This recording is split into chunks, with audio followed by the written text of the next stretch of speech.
So today's plan is to discuss about all the pins of 8051 ID. One SFR register we are going to discuss in detail, that is program status word register, right?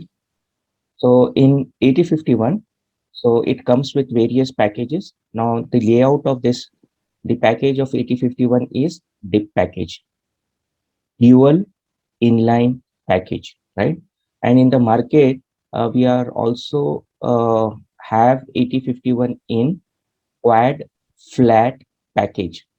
Okay. Uh, how to choose, how to make a right decision between DIP and quad flat package? Depending upon the space, if you want to save the space on the PCB board, then we need to prefer the quad flat package. Okay. Uh, First, if you look at this, so we have totally 40 pins, right? And if you look closely these 40 pins, so few pins are multiplex pins. Okay. So few of them are multiplex. What is multiplex means here? Multiplex means one pin is associated with multiple functions. Like say, for example, pin number 39, uh, one function is it is acting as zeroth pin of port 0. It acts as an address function, and also it acts as what? Data function. So three functions are associated for 39. And similarly, for now, out of these 40 pins, I'm going to list out these 40 pins. The first is how many IO lines we have? 32 IO lines we have that are grouped into 4 IO ports. 4 IO ports, right? So where you find this 32 IO lines? 32 IO lines you find as port 0, right? Then port 1, we have port 2 and port 3. Select an individual pin of port 0, then you are supposed to use this naming convention, port 0.0. Now what is port 0.0 means? This 0 indicates the bit number and this field will indicate the port number. Okay. Port 0 is a port name, and dot 0, and this 0 indicates the bit inside that port number. And each size of the port number is 8-bit, and this is port 1 is also 8-bit, and similarly for port 2 and port 3 are also 8-bit. So 8 multiplied by 4, it turns out to be 32. Therefore, if we are interested only in one bit of that particular port, then this is the convention we need to follow, right? So first you need to write the port number, you need to give the dot operator, and then you need to give the bit position number, right? So the first LSB is noted by port 0.0, and the MSB of port 0 will be designated as port 0.7. Port 0.7, right? Similarly, for rest of the ports, so first I need to give port 1 as the name of the port. LSB is dot 0 and port 1.7. And this is followed same port 3.0 to port 3.7, and this is port 2.0 to port 2.7. So this naming convention, you must remember to access the an individual pin of a particular port, right? Now also you can also remember the pin numbers, right? So port 1, it is pin numbers of what? 1 to 8. 1 to 8. Similarly, port 0, it is from 39 to 32. And then we have similarly for port 2, it starts from 21 to 27. And for port 3, it starts from 10 to 17. So these are the pins dedicated for the ports. Okay. Now next two pins are meant for what? Power supply. That is pin number 40 and pin number 20.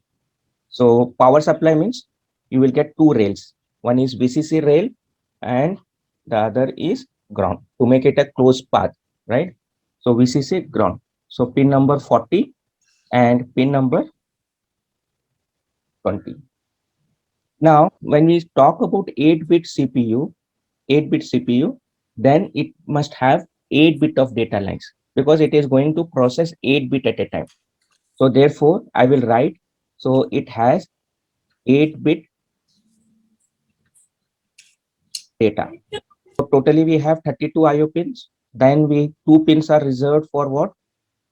For power supply, and 8 lines must be there for to represent 8-bit data, right? So 8 data lines we have, 8 data lines. Then inbuilt 4 kilo ROM is there, but how much maximum it can interface the program memory? Up to 64 kilobytes of memory it will interface, up to 64 kilobytes, right? Now to address 64 kilobytes, we require 16 address lines. So I will write here 16 address lines. Right? Now where these 8 data lines are there? So these 8 data lines are multiplexed with port 0.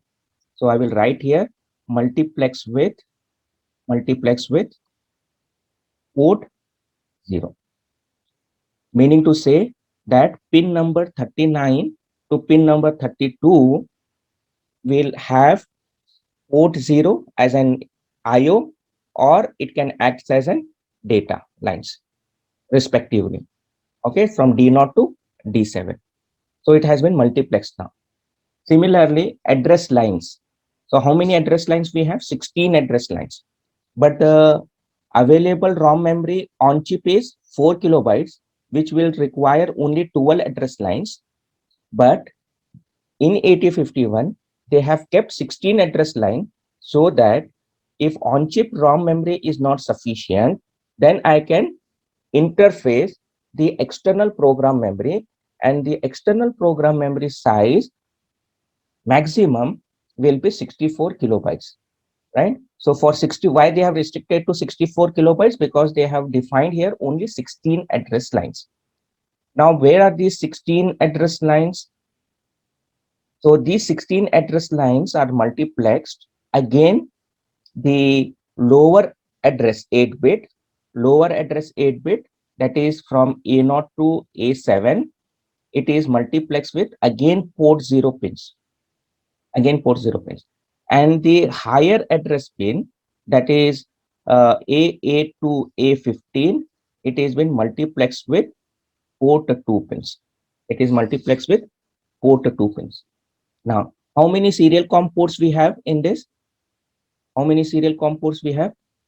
Only one serial COM ports 8051 supports, right? So since it supports 8051 one serial COM port, then that is RX pin and TX pin, receive pin, transmit pin, which will follow RS-232 protocol, universal asynchronous receive transmit. So two pins are meant for what?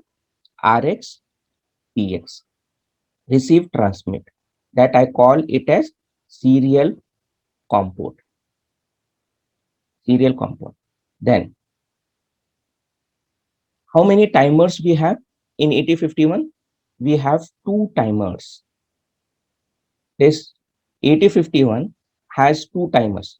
Now this timer, when we have introducing the salient features of 8051, now this timer can trigger by internal clock or by external events. If it is triggered by external event, then we used to call it as counter. Or if the timer circuit inside that microcontroller is triggered using the clock, internal clock only, then we call it as timer circuit, right? Now two timers, then timers to trigger timer 0 with external pulse, then we have T0, and trigger the timer 1 external pulse, then from where you need to trigger with the external event for the timer 1, it is pin number 15, and for timer 0, pin number 14. You cannot trigger the timer with other pins, only pin number 14 and pin number 15, and pin number 14 is dedicated for timer 0 and pin number 15 is meant for timer 1. So therefore I will write here, so two pins for timer 0 and timer 1. So remember, timer is having two functionality. One is it can be driven with internal clock, or it can be driven with external pulse. To drive timer 0 circuit, so we to drive with external pulse, then we need to give that external pulse for timer 0 circuit through pin number 14. And similarly for timer 1 external pulse, you need to give at pin number 15. Then that process we call it as, if the timer circuit is driven by external pulse, then we used to call it as counter. We used to call it as counter. If the timer circuit is driven by the internal clock, then the name will remain same. So it we call it as timer only. I will write this as counter, right? So these two pins are not required when it is driven by internal clock. So since the notation they have written it as timer 0, timer 1, if it is external, you need to consider it as counter, but notation still they have given T0, T1. That will create a confusion in the textbook, right? Next, then we have listed the one serial COM port and two external clock. And similarly, how many interrupt sources we have in 8051? From how many ways you can interrupt 8051? 6 ways. 6 ways we can interrupt the 8051. Out of 6, you can interrupt the 8051. 2 will be external. Remember, there are totally 6 interrupt sources. Out of 6 interrupt sources, 2 are external. We need to reserve 2 and we need to give the pins, right? So pin number 12 and pin number 13. So usually we write it as interrupt 0 and interrupt 1. So these are active low signals. Active low signals means what? There are two types of signals. One is active low signal, active high signal. Active low signal means, okay, so active means if it is 1, working, 0 means not working, okay, no function.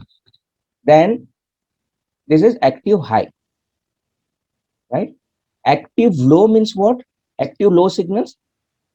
Active low signal means 1 means no function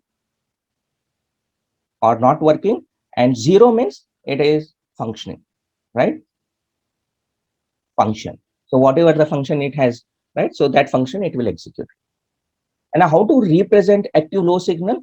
So the notation is, you need to write, say for example, if the signal name is X, then you need to put bar over there. Then this signal will represent what? Active low signal. Then it is understood that if it is 0, if X goes 0, then it becomes working. If X becomes 1, then it is not working. And how to represent the signal, active high signal? Say for example, if the signal is denoted as X, then it is X is 1 working, 0 means not working. So therefore, in some of the pins here, they have written bar, here they have written bar. For PSEN, they have written bar. For INT 0 and INT 1, they have written bar, right? So these are the meaning of active low signals, right? Then again, we have two pins dedicated for read and write. Okay, so when the question of read and write will come, read into the memory, sorry, read from the memory and write into the memory. Why this features is necessary? Because we told that on chip ROM we have inserted in 8051 is 4 kilo ROM, but externally we can connect up to 64 kilobytes of ROM. If we are connecting 64 kilobytes of ROM, right, and we must have 16 address lines, so that those 16 address lines are there. Now, out of those 16 address lines, we can interface the 64 kilobytes of ROM. Now, what type of operation you need to perform from that ROM? Either read operation or write operation, right? So these are the two basic functions associated with every memory element. Read from the memory, write into the memory. So therefore, when the question comes about the external program memory, then you need to give what? Read and write pin also, it must be available. So therefore, so we have uh, two pins reserved for what? Read and write operation. So both are active low signal. Read and write. Read and write. Right. So then we have ninth feature. As I told you that we need to connect a crystal frequency. Oscillator circuit is inside there. It has inbuilt. But the crystal will define what? The frequency for the system. Whether it is 10 megahertz, 12 megahertz, 20 megahertz. So maximum they will tell you. So you should not cross that frequency. Right? As I told you, every bike will have what? A limit for the speed, accelerating speed. It starts with 0 and they will give you economic range that is from 20 to 40 kilometer per hour. And then you have a maximum, say for example, 100 kilometer per hour. So you need to drive your bike for longer life in the economic range. To get the best use of that bike, then you need to drive your bike in economic range. Okay. So similarly, to drive this 8051, you have a minimum frequency and you have a maximum frequency. So usually they won't mention the minimum frequency. So they will mention the maximum frequency, say for example, up to 20, 25 or 24 megahertz. Then you should not cross 24 megahertz. So recently we used to always prefer 11 point something like 11.05 6 megahertz crystal frequency. So fair enough. So we are not near to 24 megahertz. So we are not driving to its maximum capacity. If you drive our 8051 every time with the maximum speed, then the life of 8051 will come down. And finally, it will get damaged. So therefore, so we need to drive very comfortably in the very comfortable frequency range. And where to connect this crystal frequency? So you need to connect the crystal frequency. Here you need to connect, say for example, this is the symbol for crystal frequency, like this. This is the crystal symbol. Then here you need to connect external 1 and external 2, right? External clock pulses, right? So two pins will be reserved to define the oscillator crystal frequency. So I will write, so for crystal frequency, we have two pins. Then one is for address latch enable as well as the program. So what do you mean by address latch enable? Address latch enable means if you look at this port 0, it has been defined three functions for each pin from pin number 39 to pin number 32. Three functions are there. By default, it will go with the port. By default, it will go with the port. And if you want to select the function from port to address, so there will be some register available that we will see it later. Or you can shift from port 0 to address or from port 0 to data, right? Now, address and data both are on the same pin, whether it is address or data. And the address values are also in terms of zeros and ones. Datas are also in terms of zeros and ones. Information is binary information, whether it represent data or address, right? Irrespective of that, uh, So now address data are representing with both zeros and one. How to differentiate that this 0 1 is address or 0 1 is data? Then here you need to use this address slash enable, right? So if address slash enable is used to differentiate between address or the data, and the name itself says latch means what? Lock. For a door we will have a latch, right? So we will put a latch for the door. Similarly here latch we have. Address latch enable means address. So this pin number 39 to pin number 32, I will lock it as address. I will lock it as address. So address latch enable. So pin number 39 to pin number 32, I will enable it and act as address. And sometimes I need to make it as what? Data also. And if you want to make it as data, then you need to put this signal low. If this signal is put low, then it will act as port pin number 39 to pin number 32. It will act as what? Data. This is how we are differentiating. By default, it will select port, and then how to select between address and data, that is address latch enable. So you can make these pins to represent as address, or you can represent this pin as data. And this will help us only during the external program memory. When we have the external program memory, then only we can use it. So I will write this all together 3. All right. So 11th point is, so we have 3 pins. We have 3 pins which are to be used when we interface external program memory. External program memory. And what is address latch enable? The address latch enable, which stands for address latch enable, it is used to demultiplex the address data signal of port, right? Either to make it address or data, right? If this pin goes high, then it is address. If this pin goes low, then it is data. Now, what is EA stands for? EA stands for external access input. Now, what is used for external access input? It is used to enable or disable the external memory interface. You have inbuilt program memory and you have external program memory.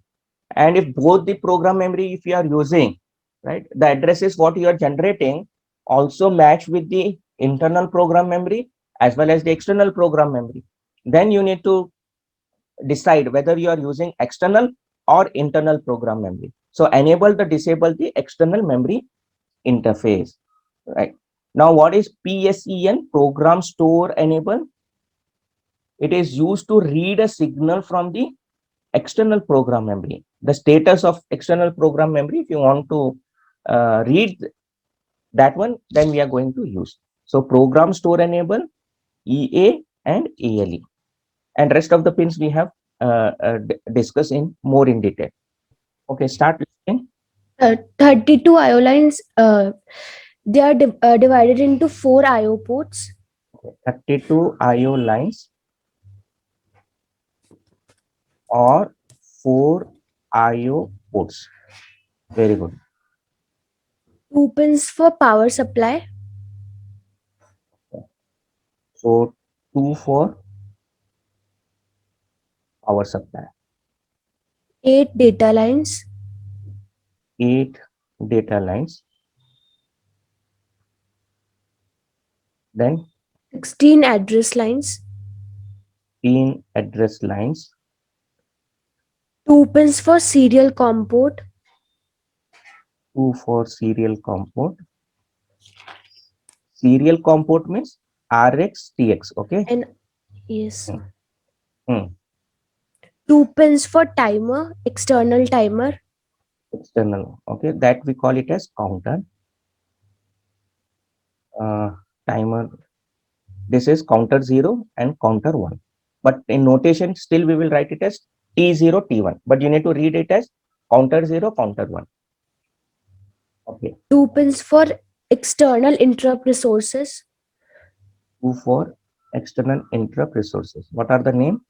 INT0, INT0, INT1 bar.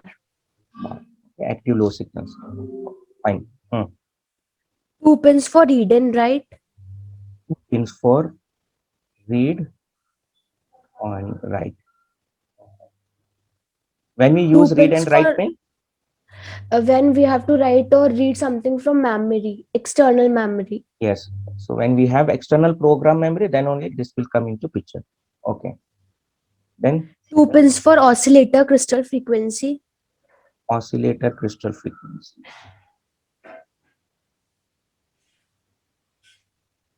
Good. Then 3 pins for to interface external program memory. so 3 dedicated for what? One is address Ex- latch enable, external access, then you have program store enable. So these all 3 pins play the role when we connect external program memory. And this read and write also plays a role that time only. Then 1 reset. one for reset. So 128 SFR, right? We have, and out of 128, only 21 are defined. Now, out of 21, the first one we are going to discuss is PSW, Program Status Word Register. In terms of width, 1 byte. 1 byte. Cool. So the size of PSW is 1 byte, or you can consider it as 8 bit. Right. Now, second thing, whether this is a byte register or bit addressable register. So byte address means what? You need to read the content, 8-bit content as a whole. Then with such registers, we call it as byte registers, byte addressable register. Okay. Byte addressable register means there will be only one main physical address for that. Can anybody help me to get what is the address of PSW? We have learned, right? Discussed. So physical address is D0H. Okay. So either you can access that SFR either with its address, or you need to access with its naming conventional PSW. And the width is 1 byte you told, but every SFR register, either you can read as a whole or you can read only 1 bit of that particular register. So if such features are available, then we call it as bit addressable register. Bit addressable register. Okay. So what is bit addressable register? Meaning to say, I will draw here the structure of PSW, and I will draw 8 compartment in this.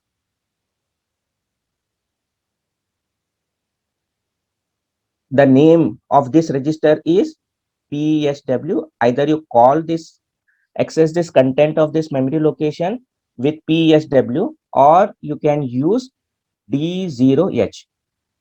D0H. When we say this register is bit addressable register, you can even access only 1 bit. I am not interested in complete 8 bit. If you want complete 8 bit, you call with the parental name PSW, like how we call array, right? So array of 0. So we are interested in what? The first element of the array. If I'm interested only on the 10th element, A of 9, I will call. If I want to copy one array into another array, say for example, A equal to B, right? So base address is copied. Base address is copied. Similarly, here, if I want to access only this particular bit of PSW, then how to name this as? So you need to name it as PSW.0, like how we did for port 0.0 means 0th bit of port 0. Here 0th bit of PSW. Similarly, it goes like this: PSW dot 1, okay, PSW dot 2, PSW dot 3, PSW dot 4, PSW dot 5, PSW dot 6, and finally PSW dot 7. Okay, then so these are the other ways to since when we say PSW is bit addressable register, you can have an access to individual bit of PSW. If you are interested on complete 8 bit, you call with the name PSW, or if you are interested only in this particular bit, then you call with the name PSW.3. Now each register, as I told you, special function register, every bit or every value in that register is associated with one specific meaning. Specific meaning will be there. Now what is that specific meaning associated with that? Then this is reserved for carry. This is reserved for auxiliary, right? Auxiliary carry. Then we have, this is reserved flag 0 bit. Then register selection 1, register selection 0. Then we have overflow, not defined, and then we have parity. Okay, so this is the meaning defined for PSW. Now what is carry flag bit? Carry flag bit is used to define the overflow status for unsigned number. We have discussed in previous classes that if we have signed number, unsigned number, in unsigned number also, if the sum or any mathematical operation, if it crosses its boundary, if it crosses the range for unsigned number, then carry flag will tell us the status. And if it is signed number, then overflow flag will tell the status, whether the number has been overflowed or not. So for unsigned number, carry flag bit to give the overflow status, and this overflow, that is PSW.2, to give the status of overflow status of signed numbers, right? So these two are one. Auxiliary flag bit means what? When there is a carry generated from the lower nibble to higher nibble, then we are going to say for example, when you are going to add something like this,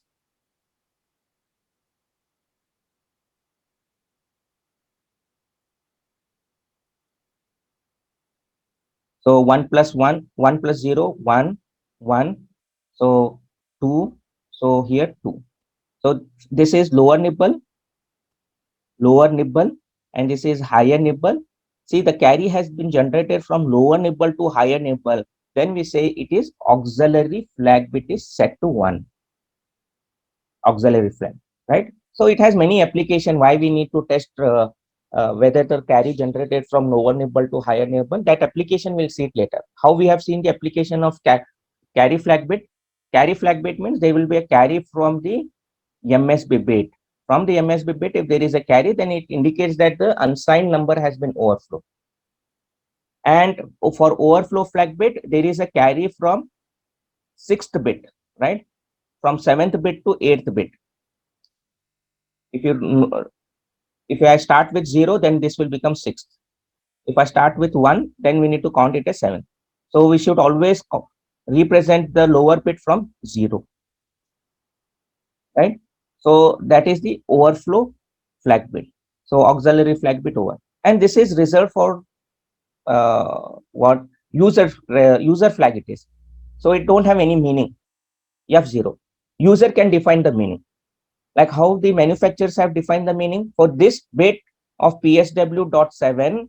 It is always represent carry flag bit. So the meaning we cannot change. Programmer cannot change. Auxiliary flag bit remains same. F0 means it is for user defined. Other than these flag bits, you can define the meaning. So meaning has not been defined. The content, either it can be 1 or 0. 1 represent what, 0 represent what, the user can define. So this is user flag. Okay. Now, what about this parity? So parity means for in a given number, say for example, this is my number. How many number of ones we have, 6. right? How many are there? 6. Whether it is even or odd, Even. even. So then we call it as even parity. Even parity. So if it has odd parity, odd number of ones, then we call parity will be set to 1. If it is 0, what it means? The parity is even. Even means number of ones. Yes. If number of ones is even, then parity bit will be become 0. If number of ones is odd, then parity will become 1. Okay. So for even parity, it is 0. For odd parity, it will be 1. So this is how it will indicate. And again, we have many applications of checking why we need to count the number of ones, why we need to count the number of zeros and all. That is, we will find the application in coming classes. Now, next 2 bits is very important, right? So register selection 1 and register selection 0. Now, why we are going to use register selection 1 and register selection 0? Because how many banks we have? Banks, 4 banks. 4 register banks we have. 4 register banks, right? And register bank 0. Can I use all register banks at one shot? At one go? No, No. sir. We cannot use at one given point of time, we cannot use all 4 register banks. I can use any one at given point of time, right? Say for example, what is the physical address for register bank 0? 00H to 07H. Naming convention R0 to R7. For RB1, it starts with 08 and set 0FH. Naming convention, still we have R0 to R7. And then, so we start with 10H and set 17H, and naming convention still R0 to R7, right? And finally, we have 18H to 1FH, and again naming convention is R0 to R7. In order to decrease the instruction size, we have used this mechanism. Otherwise, if you start from R0 to R31, then it was taking 5 bits. And to represent 5 bits for source operand and destination operand, then the length of this instruction will increase. And that will decrease the code density. So we don't want, because our program memory is very limited. So therefore, we thought about what? Making into 4 banks. At one given point of time, I can access any one of these register banks. So therefore, only 8 registers are accessible at one given point of time. Suppose if you want to change the register banks, then what you need to do? You need to make use of these 2 bits. These 2 bits you need to write, right? So I will write here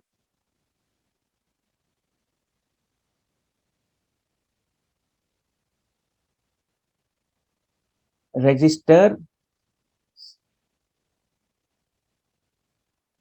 selection 1 and register selection 0.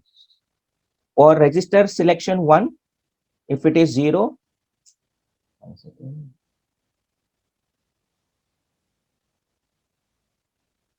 register selection 1 bit, register selection 0 bit. Or you can call it as what? PSW dot 3 and PSW dot 4. Okay. These are the naming, RS1 and RS0. If both are 0, then it will be registered bank 0. R0 to R7 means from 00 to 7H. By default, the value will in RS1 and RS0, when the moment you start the computer microcontroller, the default value will 00. Means the default register bank you will get access is register bank 0. If you want to change the register bank, then if you want to have 1, then you need to write 0 in RS1 and 1 in RS0. Similarly, if you want RB2 register bank 2, then this will be the notation in RS1 and RS0 respectively. And 1 in RS1 and RS0 respectively indicates it is register bank 3. Okay, so